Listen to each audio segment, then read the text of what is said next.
Donald Trump কিছুদিন আগেই Apple কোম্পানিকে নির্দেশ জারি করেছিলেন কি তাদের সকল আইফোন, আইপ্যাড, ম্যাকবুক সকল ইলেকট্রনিক উপকরণ আমেরিকাতেই প্রস্তুত করতে হবে, অর্থাৎ সেগুলি মেড ইন আমেরিকা হতে হবে, সেগুলিকে ভারতে তৈরি করা না হয়।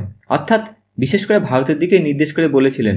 তিনি অ্যাপেল কোম্পানি নির্দেশ দিয়েছিলেন তারা যেন ভারতের মধ্যে কোনো ফ্যাক্টরি নির্মাণ না করে, কিন্তু অ্যাপেল কোম্পানি আমেরিকা ও আমেরিকার প্রশাসন ট্রাম্পকে অগ্রাহ্য করে ভারতে কয়েক বিলিয়ন ডলার ইনভেস্ট করেছেন, যেটা ট্রাম্পের প্রশাসনের কাছে একটা বড় আঘাত, যার ফলস্বরূপ আপনারা স্ক্রিনে দেখতে পাচ্ছেন।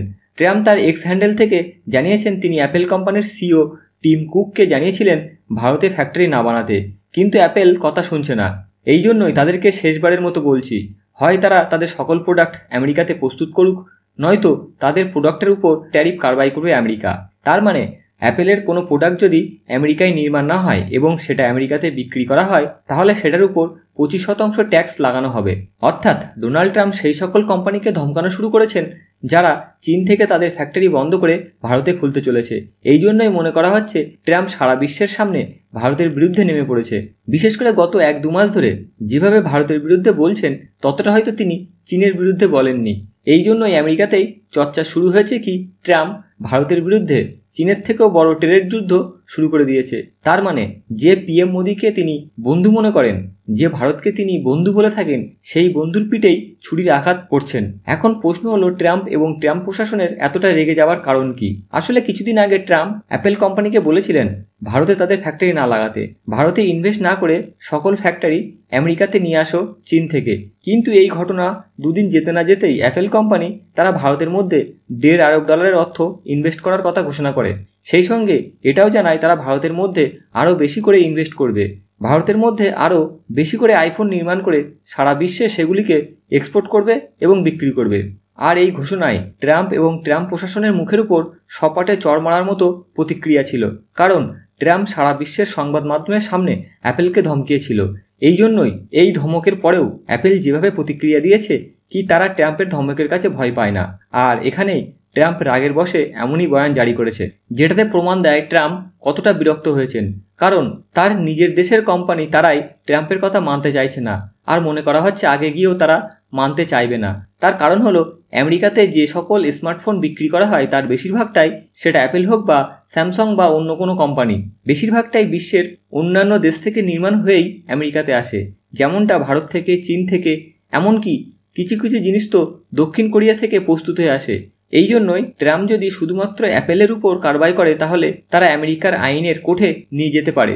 কি ট্রাম্প প্রশাসন ব্যক্তিগতভাবে অ্যাপেলের উপর কারবাই করেছেন, যার কারণে ট্রাম্পকে বাধ্য করে দেবে বাকি সকল কোম্পানির উপর 25% কারবাই করার জন্য।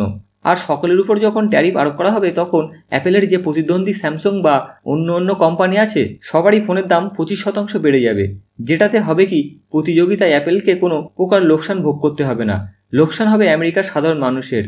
এই জন্যই ট্রাম্প বলে তো দিলেন 25% ট্যাক্স লাগাবেন অ্যাপেলের উপর, কিন্তু নির্দিষ্ট তারিখ বা দিনক্ষণ জানাননি। এটাতেই বোঝা যায় ট্রাম্পের ধমকানো ছাড়া আর কোনো উপায় নেই।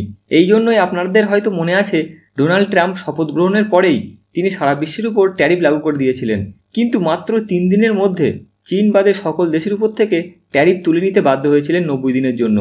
কারণ সেটার খারাপ প্রভাব আমেরিকার সাধারণ মানুষের উপর পড়েছিল, কারণ সারা বিশ্ব তখন জানিয়েছিল আমেরিকা যদি তাদের দ্রব্যের উপর 25% থেকে 50% ট্যারিফ লাগাক তাতে তাদের কোনো যায় আসে না, কারণ সেই জিনিসটি কিনবে তো আমেরিকার সাধারণ নাগরিক।